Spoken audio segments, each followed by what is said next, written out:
Eu nunca fui uma pessoa que acreditasse em contos de fadas, sabe? Sempre fui realista, prática, se vou ser honesta, um pouco desconfiada. Talvez até um pouco cética quando o assunto era relacionamento, principalmente os que aconteciam através de aplicativos. As histórias que eu ouvia sobre encontros eram sempre uma mistura de romance e desastres, e eu preferia ficar longe disso. Mas, há uns meses, algo me fez mudar de ideia. Estava solteira, cansada da rotina e sentindo que talvez fosse hora de me abrir para novas possibilidades. Então, após alguns dias de reflexão, decidi baixar o Tinder. Não tinha grandes expectativas, queria apenas ver o que acontecia. Criei um perfil básico, com algumas fotos em que estava sorrindo, e escrevi uma descrição simples: aventureira nas horas vagas e apaixonada por café. Nada demais, apenas uma tentativa de ser honesta sem exageros. Comecei a deslizar por perfis, respondendo a algumas mensagens, nada muito sério, só conversas casuais. Até que, uma noite, apareceu o Marcos. O perfil dele parecia comum, mas de uma maneira agradável. Ele tinha algumas fotos com amigos em viagens, parecia ser o tipo de pessoa que gostava de aproveitar a vida. Na descrição, dizia algo sobre ser apaixonado por filmes, música e experiências novas. Achei interessante e decidimos conversar. A conversa começou de forma natural, nada forçado. Ele parecia simpático, engraçado, até onde eu podia perceber, genuíno. Aos poucos, fomos conversando sobre nossas vidas, nossos gostos. Ele me perguntou sobre o que eu gostava de fazer no meu tempo livre, e eu respondi que gostava de sair para jantar, conhecer lugares novos e fazer caminhadas nos fins de semana. Ele também compartilhava as coisas que gostava de fazer, e a conversa fluía. O tom da conversa parecia seguro e confortável, algo que me fazia pensar que poderia valer a pena encontrá-lo pessoalmente. Após alguns dias de conversa, ele sugeriu que nos encontrássemos. Inicialmente, fiquei um pouco hesitante, mas ele me pareceu educado e respeitoso, então, decidi aceitar. Ele sugeriu um bar diferente, um lugar mais afastado, mas com boas avaliações. Isso me deixou um pouco em dúvida, pois, para mim, lugares mais isolados não eram uma boa opção. Mas, ao mesmo tempo, pensei que talvez fosse só um local mais tranquilo. Eu estava tentando ser aberta à experiência. Ele se ofereceu para me buscar em casa, o que eu achei conveniente, mas também uma pequena bandeira vermelha. Não era o tipo de coisa que eu normalmente aceitava de alguém que eu mal conhecia, mas como ele parecia tão confiável, acabei cedendo. Quando o carro chegou, a primeira coisa que percebi foi que ele estava um pouco diferente das fotos. Não sei explicar, mas havia algo que não me parecia tão familiar. Não era algo exatamente assustador, mas meu instinto me alertou de imediato. Porém, com a ideia de não ser chata e seguir o que eu já havia combinado, entrei no carro. Enquanto ele dirigia, tentamos manter uma conversa normal, mas comecei a perceber que algo estava errado. Ele falava muito sobre si mesmo, sobre sua carreira, seus projetos, de uma maneira que parecia quase forçada. Eu estava tentando ser educada, mas o desconforto começou a crescer. Ele falava de um jeito que parecia tentar impressionar, ou até justificar algo, como se quisesse me convencer de que ele era uma pessoa mais interessante do que realmente era. Você tem algum lugar favorito na cidade? Ele perguntou, e eu respondi que gostava de explorar novos cafés e restaurantes. Mas antes que eu pudesse continuar, ele já começou a falar sobre sua própria agenda de cafés, listando os lugares que ele achava ser os melhores da cidade, e como ele adorava descobrir lugares que ninguém mais conhecia. A conversa começou a ficar unilateral e cansativa, e eu só queria chegar logo ao nosso destino. Mas então, as coisas começaram a tomar um rumo mais estranho. Ao invés de nos dirigir ao bar que havíamos combinado, ele começou a pegar ruas mais vazias. Eu não queria parecer paranoica, mas meu instinto começou a gritar. A sensação de desconforto só aumentava à medida que ele se afastava do centro da cidade. Ele estava falando sobre um novo projeto que estava começando, mas suas palavras estavam se tornando cada vez mais sem sentido para mim. Não estava prestando atenção no que ele dizia, minha mente estava focada apenas em tentar entender o que estava acontecendo. Eu estava sendo levada para um lugar que eu não conhecia, e tudo dentro de mim dizia que algo estava errado. Marcos, onde você está me levando? Perguntei, tentando manter a calma. Ele olhou para mim rapidamente, com um sorriso que não parecia natural. Pensei que seria mais divertido irmos a um lugar mais reservado, mais íntimo, sem tanta gente. Meu coração começou a acelerar. Tudo em mim estava gritando para parar o carro e sair, mas algo me dizia que não seria tão simples. A escuridão da rua aumentava e o medo tomava conta de mim. Quando ele entrou em uma área mais deserta e sem iluminação, percebi que eu estava em uma situação perigosa. Ele não estava me levando para o bar, ele estava me levando para um local isolado. Eu não me sinto bem com isso. Me leve de volta, por favor, eu disse, a voz tremendo de medo. Ele me olhou sem expressão. Você vai ver, vai ser mais divertido. Confia em mim. Aquela sensação crescente de pavor tomou conta de mim com uma intensidade esmagadora. Eu já sabia que estava em perigo, mas, de repente, algo dentro de mim percebeu que não tinha mais controle da situação. O Marcos não parecia mais o homem simpático com quem eu trocava mensagens. Ele estava determinado a me levar a um lugar onde eu não poderia pedir ajuda, onde ninguém saberia onde eu estava. O carro já estava longe da cidade, em uma área deserta, sem quase nenhuma iluminação. A cada curva, a sensação de vulnerabilidade aumentava. Eu me sentia como se estivesse sendo levada para longe de tudo que conhecia, sem saber o que me aguardava. O medo era tão denso, tão palpável, que eu mal conseguia respirar direito. Olhei pela janela, tentando entender onde estávamos, mas tudo que eu via era uma paisagem escura e sem fim. O som do motor parecia cada vez mais alto, e as poucas casas que passávamos pareciam isoladas, como se ninguém pudesse ouvir um pedido de socorro. Eu olhei para Marcos, tentando analisar o que ele estava pensando. Mas o rosto dele não expressava nada. Ele estava calado, com o olhar fixo na estrada. Parecia que ele estava planejando algo, mas não havia nada que me dissesse exatamente o que era. Eu não sabia o que fazer. Meu instinto estava me dizendo para sair dali, mas eu não sabia como. Eu precisava de uma forma de escapar. Com a adrenalina correndo pelas minhas veias, comecei a observar cada detalhe do carro e do ambiente ao meu redor. A porta, a janela, os bancos, tudo parecia mais distante, mais inalcançável, mas, ao mesmo tempo, uma parte de mim sabia que a única maneira de sobreviver àquele pesadelo seria agir rapidamente.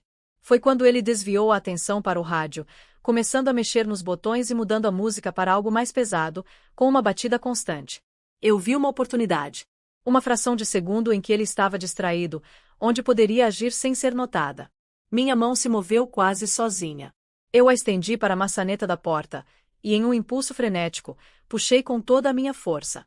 A porta se abriu com um som abafado, mas, ao mesmo tempo, a sensação de pânico tomou conta do meu corpo.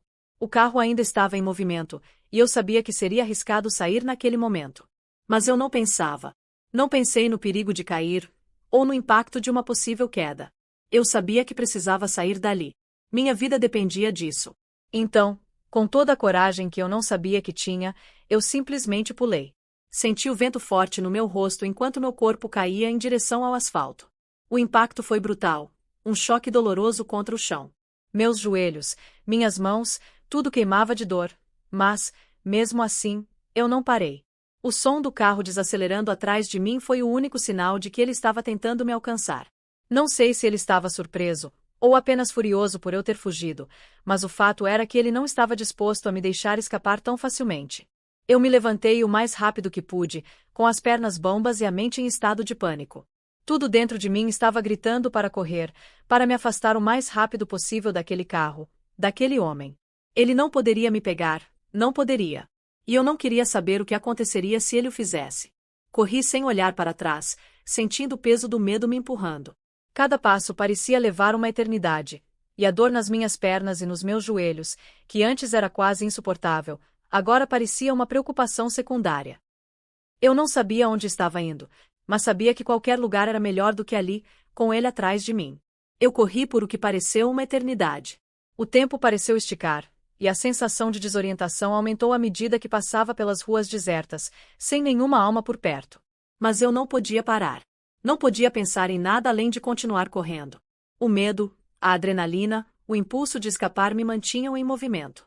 Finalmente, depois do que pareceu um interminável percurso, eu vi um farol se aproximando. Olhei para trás, vi Marcos ainda tentando me seguir, tentando alcançar minha fuga. Meu corpo estava gritando por descanso, mas eu não podia parar. Quando o carro se aproximou, sem hesitar, eu estendi o braço desesperadamente, implorando para que o motorista parasse. O carro diminuiu a velocidade e parou ao meu lado. Eu entrei rapidamente, sem pensar duas vezes, com a respiração ofegante e o corpo tremendo. O motorista, um homem de meia idade, me olhou com uma expressão preocupada, perguntando se eu estava bem. Eu mal conseguia falar, mas consegui balbuciar que eu precisava de ajuda. Ele me perguntou o que tinha acontecido, mas eu estava tão assustada, tão em choque, que não consegui formar palavras claras.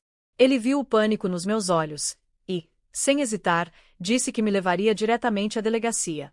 O som do motor foi reconfortante, e a sensação de segurança dentro do carro foi quase imediata. Mas o que mais me marcou foi o alívio, a sensação de estar, finalmente, em segurança, depois de tanto terror. No entanto, eu sabia que ainda havia um longo caminho pela frente. Quando chegamos à delegacia, tudo parecia surreal.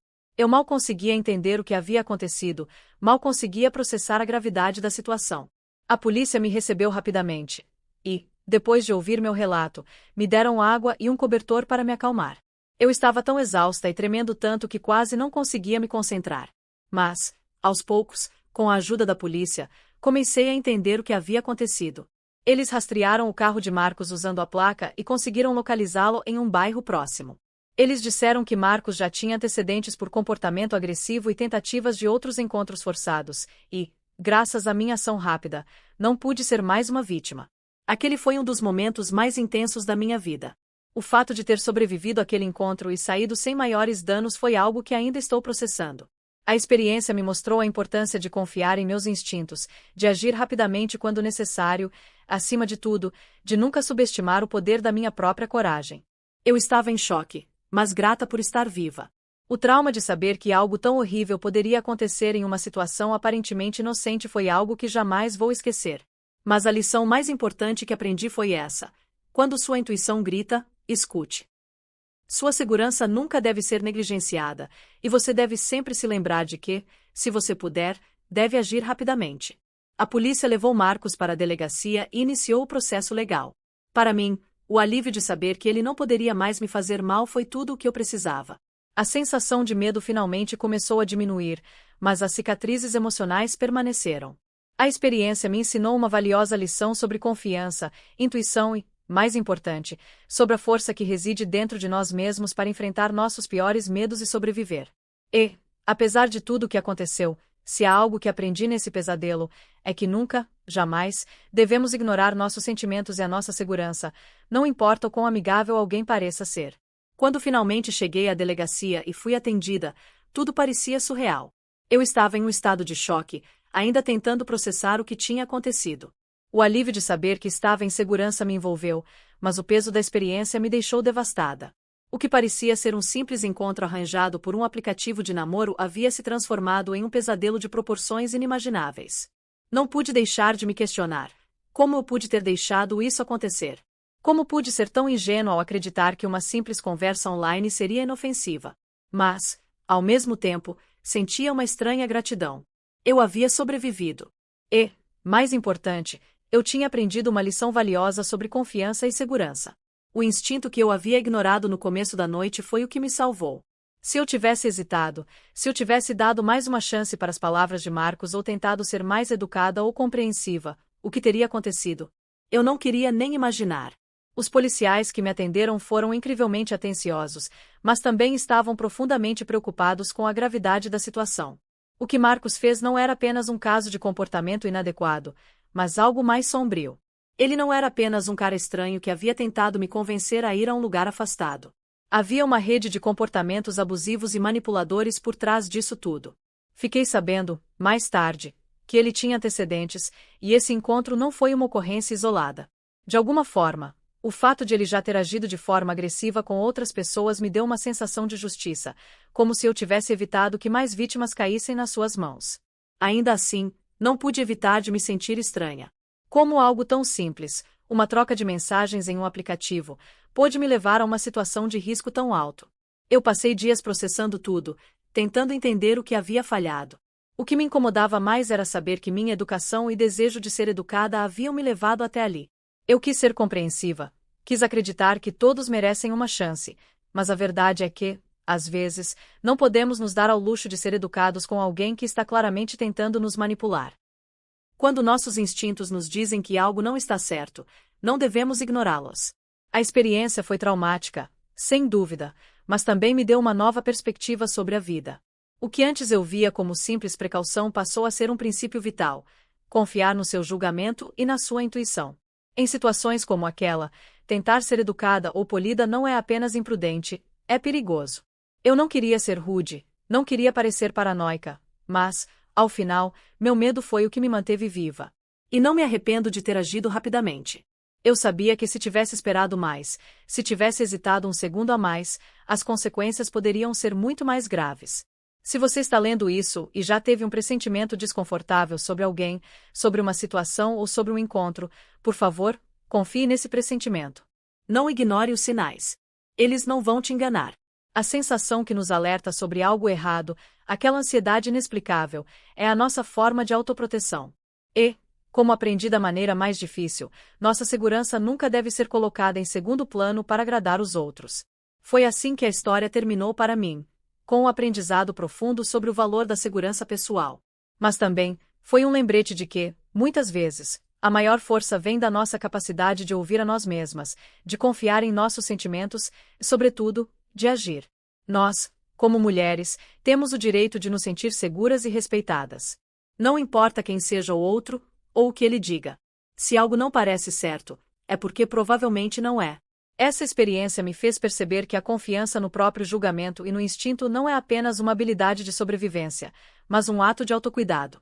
Eu aprendi a me valorizar mais, a reconhecer quando algo não está certo e, mais importante, a nunca mais deixar que a pressão social de ser educada ou compreensiva coloque minha segurança em risco.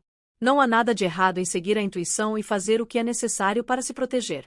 Hoje, quando olho para trás, ainda sinto uma mistura de gratidão e dor. Gratidão pela minha sobrevivência e pela lição que aprendi, dor pela maneira como fui colocada em perigo.